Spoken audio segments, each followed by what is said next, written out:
राजतंत्र बुरा था, ये हमें सिखाया गया। लेकिन क्या लोकतंत्र सच में उतना ही निर्दोष है?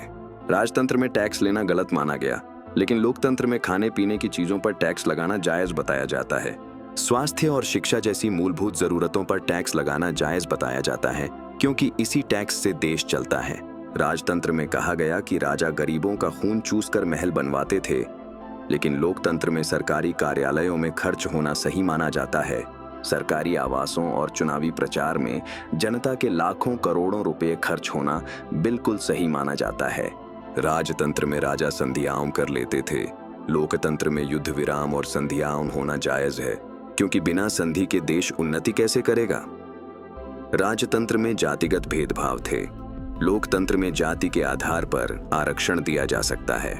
कई बार जाति के आधार पर न्याय में फर्क होना भी जायज मान लिया जाता है। राजतंत्र में बहुत अन्याय होते थे, लेकिन लोकतंत्र में एक आम आदमी का केस दशकों तक चलना सामान्य है। किसी निर्दोष को 40 साल जेल में रखने के बाद सम्मान पूर्वक बरी कर देना अन्याय नहीं कहा जाता। न्याय पाने में लाखों रुपए खर्च हो जाना, इसे अन्याय नहीं कहा जाता। राजतंत्र में राजा आपस में बहुत लड़ते थे, लोकतंत्र में हर दूसरे घर में जमीन का विवाद होना सामान्य है। राजतंत्र में शिकार बहुत होता था, लेकिन लोकतंत्र में भारत का बीफ एक्सपोर्ट में दुनिया में झंडा गाड़ देना एक उपलब्धि कहलाता है।